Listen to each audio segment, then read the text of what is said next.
Hello all, welcome to another video. இந்த video நம்மள YouTube சேனலில் நான் பண்ண போகிற ஃபஸ்ட்டு யூடியூப் சீரிஸோட இன்ட்ரொடக்ஷன் வீடியோ தான் இது. இந்த யூடியூப் சீரிஸ் எதை பற்றின்னு பார்த்தீங்கன்னா எலக்ட்ரிக் பைக் அப்படின்ற இந்த ஒரு டாப்பிக்கில் தான் நான் பண்ண போகிறேன்.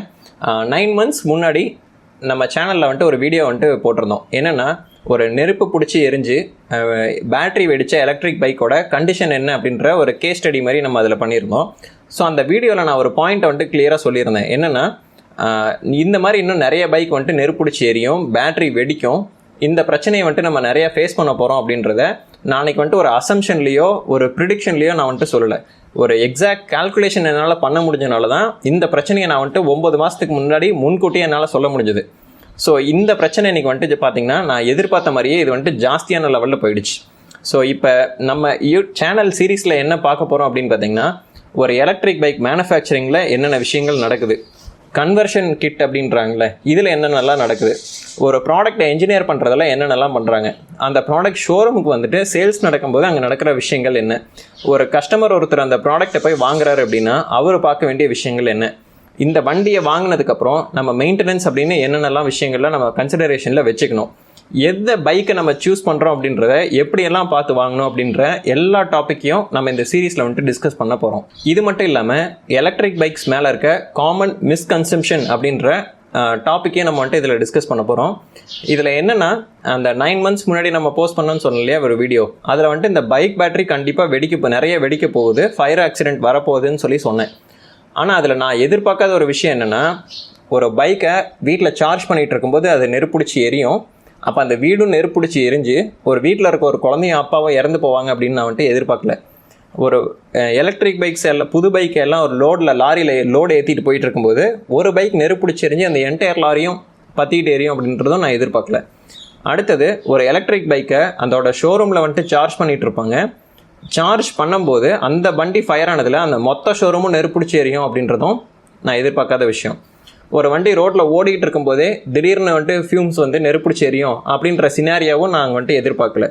அடுத்தது சும்மா நின்றுட்டு இருக்கிற வண்டி திடீர்னு நெருப்பிடிச்சி எரியும் அப்படின்னும் நான் எதிர்பார்க்கல. ஸோ இந்த மாதிரி வந்துட்டு ஒரு ப்ராப்ளம் நடக்கும்னு நினச்சோம். அது எப்படிலாம் நடக்கும் அப்படின்றத நம்ம அப்போ பார்க்கல. இப்போ நம்ம ரியாலிட்டியில் நடக்கிறத வச்சு தான் நம்ம பார்க்குறோம். இது ஒரு பக்கம். இன்னொன்று என்னென்னா இதை பற்றி இந்த டிபேட் பண்ணுவாங்க பார்த்தீங்களா, ஒரு பிரச்சனை நடந்ததுன்னா அதை அந்த ஃபீல்டுக்கான எக்ஸ்பர்ட்டை வந்துட்டு நிறைய பேர் கூப்பிட்டு பேச சொல்லுவாங்க. அவங்களாம் என்ன சொல்கிறாங்கன்னு பார்த்தீங்கன்னா ஒரு வண்டியை எடுத்துகிட்டு ஓட்டிட்டு நீங்கள் கொண்டாந்து நிறுத்தின உடனே சார்ஜ் போடாதீங்க, 16 amp சாக்கெட்டில் கரெக்டாக சார்ஜ் போடுங்க, சார்ஜரை கரெக்டாக செக் பண்ணுங்கள், சார்ஜரை நீங்கள் வண்டியிலேயே தூக்கி வச்சுக்கிட்டு போயிட்டு இருக்கீங்க, அப்போ அதனுடைய காம்பனன்ட்ஸ் எல்லாம் கொஞ்சம் வந்துட்டு லூஸ் ஆகும், அதனால் வந்துட்டு உங்களுக்கு ப்ராப்ளம் வரதுக்கு வாய்ப்பு இருக்குது. அதுக்கப்புறம் என்ன சொல்கிறாங்க, இந்த வண்டியை வெயில நிறுத்தாதீங்க, ஒரு அளவுக்கு மேலே வந்துட்டு பேட்டரியை டிஸ்சார்ஜ் பண்ணுற மாதிரி ரன் பண்ணாதீங்க, ரொம்ப ஃபாஸ்ட்டான சார்ஜரை யூஸ் பண்ணாதீங்க. இந்த மாதிரி இவங்க சொல்கிற எல்லா விஷயத்தையும் நான் ஃபாலோ பண்ணேன்னு வச்சுக்கோங்களேன். இங்கே நான் ஒரு எலக்ட்ரிக் பைக் வாங்கினேன் அப்படின்னா கொண்டாந்து என் வீட்டுக்கு முன்னாடி நிறுத்திட்டு நான் ஒரு ஒரு தடவை சார்ஜ் போட்டால் ஒரு 12 மணி நேரம் சார்ஜ் ஏறும் அப்படிங்கிற மாதிரி ஒரு சார்ஜரில் போட்டுட்டு நான் 12 மணி நேரம் உட்காந்து அந்த வண்டியை தான் வெடிக்க பார்த்துட்டு இருக்கணும். அந்த எவ்வளோ வோல்டேஜ் போகுது அப்படின்றத நான் பார்த்துக்கிட்டு இருந்துட்டு அந்த வண்டி நான் வந்து அந்த வண்டியை வாங்குறது வண்டி ஓட்டுறதுக்கே இருக்காது, அந்த வண்டியை உட்காந்து வேடிக்கை பார்க்குறதுக்காக தான் இருக்கும்.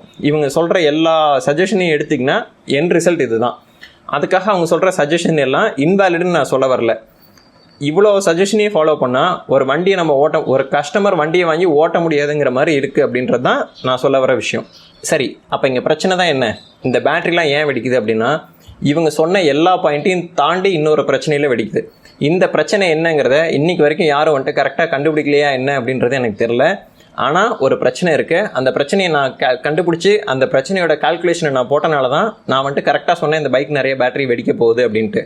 ஸோ இந்த பிரச்சனை என்ன அப்படின்றதையும் நம்ம இந்த சீரீஸில் வந்துட்டு நான் உங்களுக்கு வந்துட்டு எக்ஸ்பிளைன் பண்ணிடுறேன். அடுத்தது என்னென்னா ஒரு வண்டியை வாங்கினதுக்கப்புறம் நம்ம அந்த வண்டியில் என்னென்ன ஆஸ்பெக்ட்ஸை நம்ம கவனிக்கணும் அப்படின்றதையும் ஒரு வண்டியோட கேட்லாக் நீங்கள் வாங்கும்போதே அந்த வண்டியோட கேட்லாகில் கொடுத்துருப்பாங்க. ஸோ அது போக நம்ம ஜென்ரலாக பார்க்க வேண்டிய விஷயங்கள் என்னென்ன அப்படின்றதையும் நம்ம இந்த சீரீஸில் வந்துட்டு டிஸ்கஸ் பண்ணுவோம். ஸோ இந்த யூடியூப் சீரீஸ்க்கு உங்களோட ஆதரவு வந்துட்டு இருக்கும் அப்படின்னு சொல்லி நான் எதிர்பார்க்குறேன்.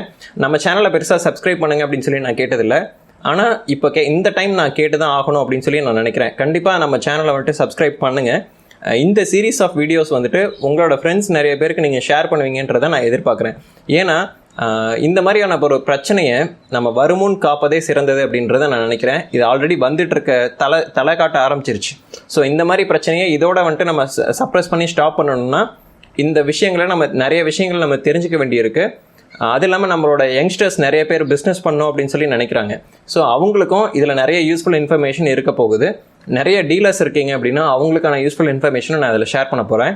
ஸோ இந்த யூடியூப் சீரீஸ்க்கு உங்களோட ஆதரவு அப்படின்றது எந்த அளவுக்கு இருக்குது அப்படின்றத பொறுத்து தான் மக்களுக்கு விழிப்புணர்வு அப்படிங்கிறது என் சைட்லேருந்து கொடுக்குறத வந்துட்டு நம்ம கொண்டு போய் சேர்த்த முடியும். இது நம்ம 2 பேர்த்தோட கலெக்டிவ் எஃபர்ட்டாக தான் இருக்க போகுது. மறக்காமல் இந்த சேனலை இப்போ சப்ஸ்கிரைப் பண்ணுங்கள். இந்த சீரீஸை வந்துட்டு நிறைய பேருக்கு முடிஞ்ச வரைக்கும் ரீச் பண்ண ட்ரை பண்ணுங்கள். Thank you. I hope this helps.